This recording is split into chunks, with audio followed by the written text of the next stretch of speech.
Hello and welcome to this first edition of Raw's Critiques, where I discuss about the media and try not to stress myself out. Although using artificial intelligence and even using that for profit just pisses me off. Have you ever seen a YouTuber who makes generic rants and reaction videos compiled with copyrighted clips to express their opinions?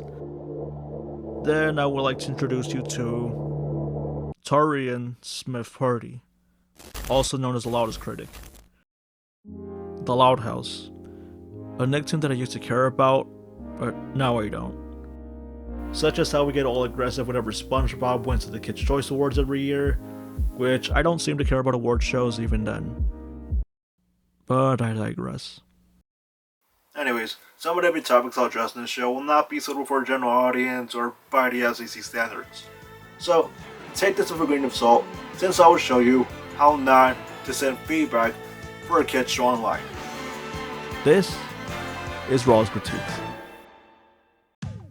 Criticism is more than just hate and disapproval. Critiques let viewers help writers enhance their storytelling by studying the original material to grow up professionally. The loudest critic in that case is not an example of commentary videos, but it's more like a ordinary reaction video that's twice, thrice, or quadruple the length of 11 minutes.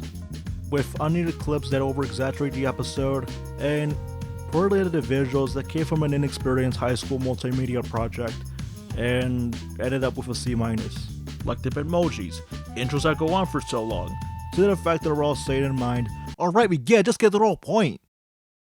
That remind me of watching compilation videos of cheesy and horrible logo videos on the internet. Even in that case, the top 10 worst logos on the internet. And nostalgia baiting for commercials, which adds no value, like how I'm watching Disney Channel sponsoring every item. As for a schedule, it's mediocre, given how I've never heard of anyone say, oh, some random guy uploaded a new Loud House review at 1 in the morning. Let me watch it for the sake of it. Who does that? I'm just thankful I'm not on TV because most of his content is also inappropriate, including the sexual and intimate nature of using DeviantArt images that make his show provocative. I mean, it's a kid's show, but it makes me feel like I'm committing a sin that makes me reconsider my life choices and listen to Radiohead. Now, aside from his solo videos, he also invites some guest stars on his show, and if you want to do that, then you'll need to go to Facebook Messenger. And even then, I already see that as a bizarre method to invite newcomers to your show. But I'll say this again, who really does that? Now we get into the part of improving a critic. First off, I recommend a graphic designer with Canva or Photoshop experience, alongside with a freelance artist, while you learn how to manipulate and customize your text fonts and your art style to increase your productivity and creativity in future videos. As for your pacing, it requires some severe adjustments, such as removing the sponsors, editing out the 2 or so minute intro, and even your unneeded clips because our attention spans are decapitated. Think about it. For a demographic audience, I don't feel like 40 minutes or an hour long episode doesn't justify an 11-minute show. Then we have your unprofessional rating criteria that makes anyone feel like a deranged and unhinged reviewer. Starting with, in other words, the reviewer exaggerates the worst episode and makes it fit. While the film and TV industry has its own flaws, this term carries a disservice to video essays and critics. Still, the worst episode that should have never existed in the first place. In other words, an ABGN wannabe who thinks profanity is okay while reacting to a kid's show. Your local mental health facility would like to invite you to seek help, and I would suggest you to dump this whole quote immediately.